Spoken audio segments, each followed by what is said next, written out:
Safira, ahli gizi yang bertugas hari ini. Saya akan mendampingi sesi konseling kakak kurang lebih 15 menit ya. Apakah kakak bersedia melanjutkan sesi ini? Selamat pagi Kak, iya bersedia. Terima kasih. Boleh saya mengetahui nama lengkap dan usia kakak ya? Boleh, nama saya Stefania Delia dengan usia 21 tahun.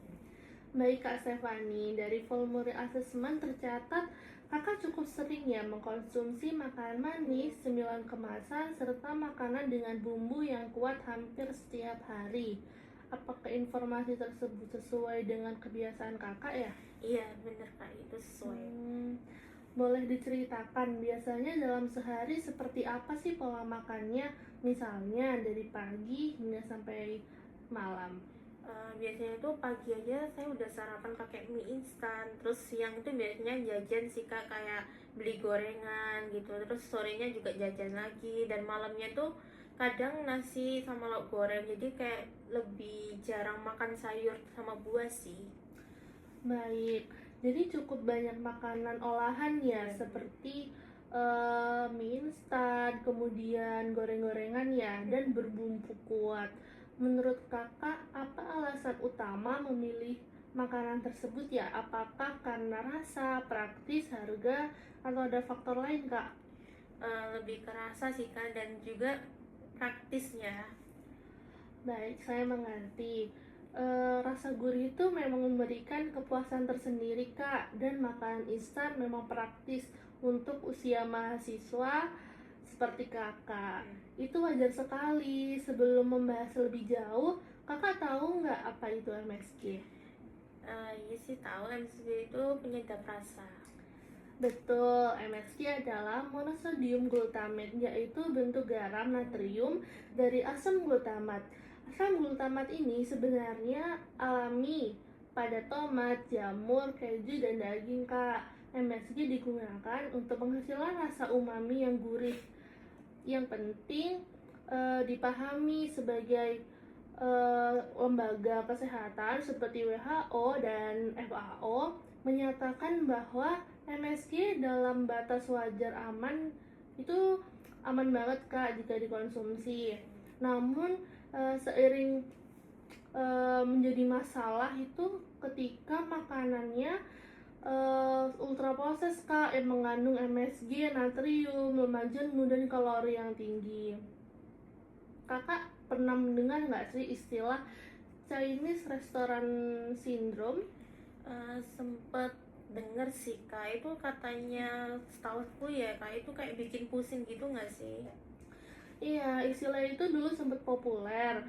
Eh, Namun hingga sekarang bukti ilmiah yang konsisten tentang MSG menyebabkan gejala serius pada orang sehat sangat terbatas. Sebagian kecil orang mungkin sensitif kak jika mengkonsumsi MSG dalam jumlah besar tanpa makanan pendamping, tetapi itu jarang kak dalam kondisi normal. Jadi kita perlu meluruskan bahwa MSG bukan racun, bukan penyebab kanker, dan bukan perusak otak dalam batas konsumsi wajar, Kak. Namun, coba kita lihat deh dampaknya dari sisi pola makan keseluruhannya. Saya ingin bertanya ya, Kak ya. Apakah Kak pernah mengalami keluhan seperti cepat haus, kembung, atau sakit kepala setelah makan mie instan atau snack? Lebih cepat haus sih Kak. Oh, itu mungkin kemungkinan karena kandungan natriumnya sangat tinggi, Kak. Makanan instan seringkali mengandung natrium yang cukup besar dalam satu porsi. Jika dikonsumsi terus-menerus dalam jangka panjang, bisa meningkatkan resiko tekanan darah tinggi. Apakah di keluarga ada riwayat hipertensi ya, Kak? Kebetulan ada sih Kak, mama saya sendiri tuh hipertensi. Baik, itu berarti kakak memiliki faktor resiko genetik. Jadi menjaga asupan natrium sejak usia muda itu penting sekali kak. Selain itu, rasa gurih yang kuat bisa meningkatkan stabilitas atau tingkat kesukaan terhadap makanan. Ketika makanan terasa sangat enak, otak itu melepaskan dopamin yang membuat kita tuh lebih mengulang pengalaman tersebut. Akibatnya tanpa sadar porsi makan kita lebih besar, Kak. Apakah kakak merasa akhir-akhir ini berat badan meningkat ya, Kak ya? Jujur iya sih kak, aku naiknya sekitar 3 kilo sendiri. Itu bisa menjadi sinyal awal bahwa pola makan perlu dievaluasi, Kak. Menurut kakak, apa sih tantangan terbesar jika harus mengurangi mie instan atau snack kemasan? Takut kurang mood makan sih kak, karena kalau mie instan itu kan cepat ya kan, kita itu tinggal nyeduh mie nya aja. Terus kalau snack itu kayak misal lambungnya lagi kosong nih, terus pengen makan, jadi lebih enak untuk beli snack sih daripada makanan berat. Itu khawatir yang sangat wajar sih, Kak. Lidah kita tuh memang bisa beradaptasi. Jika terbiasa rasa kuat, makanan alami itu terasa hambar.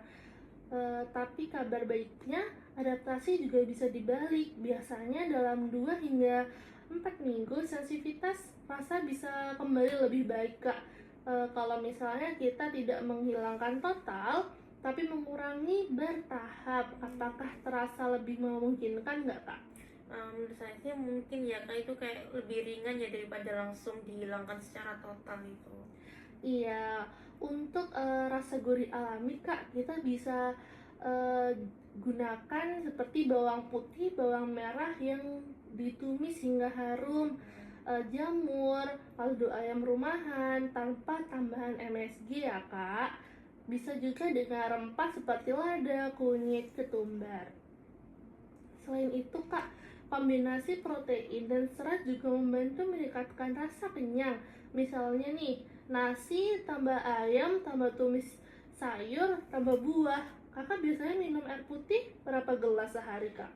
Biasanya sih 3 hingga 4 gelas ya. Baik, tapi itu sih masih kurang ya, Kak ya.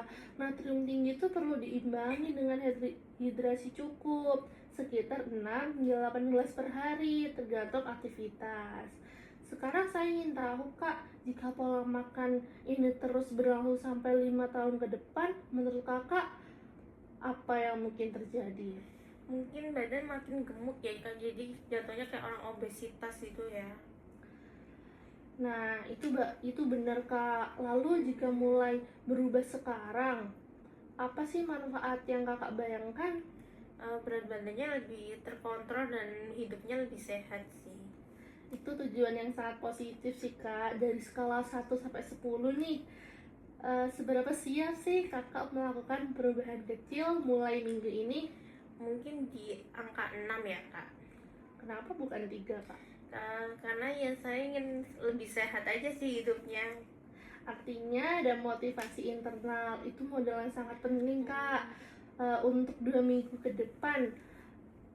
Yang pertama, maksimal mie instan 2 kali seminggu ya, Kak. Kemudian tidak menambahkan MSG tambahan pada saat memasak. Kemudian konsumsi sayur minimal 2 porsi per hari. Terus buah minimal 1 porsi per hari. Air putih minimal 6 gelas per hari. Kemudian kakak bisa membaca label natrium pada kemasan sebelum membeli snack. Apakah target ini bisa kakak sanggupin ya kira-kira? Bisa sih kak, insya Allah. Baik, ini ya saya rangkum. Kalau yang sesuai saya jelaskan tadi, MSG itu dalam batas wajar tuh aman, Kak. Namun konsumsi berlebihan melalui makanan ultraproses beresiko meningkatkan asupan natrium, berat badan, dan pola makan tidak seimbang, Kak. Fokus kita bukan melarang total ya, tetapi mengatur frekuensi yang meningkatkan kualitas makanan alami. Boleh kakak ulangi kembali rencana yang akan dilakukan gimana, Kak? Jadi rencana yang akan saya lakukan ini itu mie instannya maksimal 2 kali dalam seminggu, tidak menambahkan MSG ataupun penyedap, dan akan berusaha makan sayur dan buah setiap hari. Sangat baik, Kak. Kita akan evaluasi 2 minggu lagi ya untuk melihat perkembangannya. Terima kasih atas keterbukaan hari ini, Kak Stefani. Semoga rencana ini berjalan lancar dan kakak semakin sehat ya. Ya, amin. Terima kasih kak. Sama-sama. Selamat pagi, Kak. Pagi.